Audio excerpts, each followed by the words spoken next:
മഹാശിവരാത്രി ആഘോഷത്തിൽ വിശ്വാസികൾ. ഇതിന്റെ ഭാഗമായി കാസർഗോഡ് ജില്ലയിലെ പ്രധാന ക്ഷേത്രങ്ങളിലെല്ലാം പ്രത്യേക പൂജകളും പ്രാർത്ഥനകളും നടന്നു. മിക്ക ക്ഷേത്രങ്ങളിലും ആളുകളുടെ അഭൂതപൂർവമായ തിരക്കും അനുഭവപ്പെട്ടു. This news sponsored by Forever for everyone. Shobhika Weddings, Big Mall, Kanjangad, Kozhikode, Koilandi and Kuttiyadi.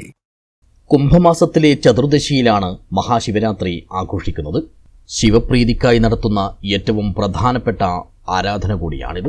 സകല പാപങ്ങളെയും കഴുകിക്കളയുന്ന ശിവരാത്രി വ്രതത്തിലൂടെ കുടുംബത്തിൽ ഐശ്വര്യവും അഭിവൃദ്ധിയും കളിയാടുമെന്നാണ് വിശ്വാസം. പാലാഴിമഥനം നടത്തിയപ്പോൾ രൂപം കൊണ്ട കാളകൂട വിഷം ലോകരക്ഷാർത്ഥം ശ്രീപരമേശ്വരൻ പാനം ചെയ്തു. ഈ വിഷം ഉള്ളിൽ ചെന്ന് ഭഗവാന് ഹാനികരമാകാതിരിക്കാൻ പാർവതീദേവി അദ്ദേഹത്തിന്റെ കണ്ടത്തിൽ മുറുക്കിപ്പിടിക്കുകയും വായിൽ നിന്നും പുറത്തു പോവാതിരിക്കാൻ ഭഗവാൻ വിഷ്ണു വായ പൊത്തിപ്പിടിക്കുകയും ചെയ്തു.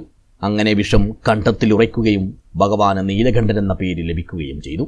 ഈ ദിവസം ഭഗവാൻ ആപത്തൊന്നും വരാതിരിക്കാൻ പാർവതീദേവിയും മറ്റു ദേവഗണങ്ങളും ഉറങ്ങാതെ വ്രതമെടുത്ത് പ്രാർത്ഥിച്ചതിൻ്റെ ഓർമ്മ പുതുക്കിയാണ് ഹൈന്ദവർ ശിവരാത്രി ആഘോഷിക്കുന്നത്.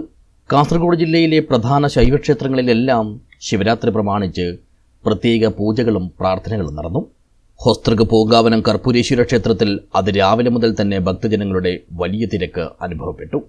ആഘോഷഭാഗമായി ക്ഷേത്രത്തിൽ ഉഷപൂജ, വിശേഷാൽ ഗണപതി ഹോമം, കലശപൂജ, ശ്രീഭൂതബലി, തിടമ്പെഴുന്നള്ളത്ത്, തിടമ്പ് നൃത്തം തുടങ്ങിയവ നടന്നു.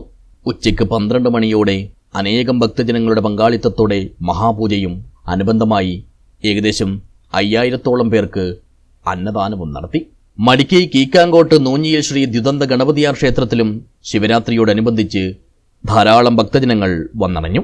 രാവിലെ 6 മണിക്ക് നട തുറന്ന് ആരംഭിച്ച ആഘോഷത്തിന്റെ ഭാഗമായി അഷ്ടദ്രവ്യ ഗണപതി ഹോമം, ക്ഷീരാഭിഷേകം, ഇളനീരഭിഷേകം, നാമജപം, ഭജന, മഹാപൂജ, ദീപാരാധന, അലങ്കാരപൂജ തുടങ്ങിയ ആരാധനാ കർമ്മങ്ങളും ഭരതനാട്യം, ഭക്തിഗാനസുധ തുടങ്ങിയ കലാപരിപാടികളും അരങ്ങേറി. News bureau, Kanhangad.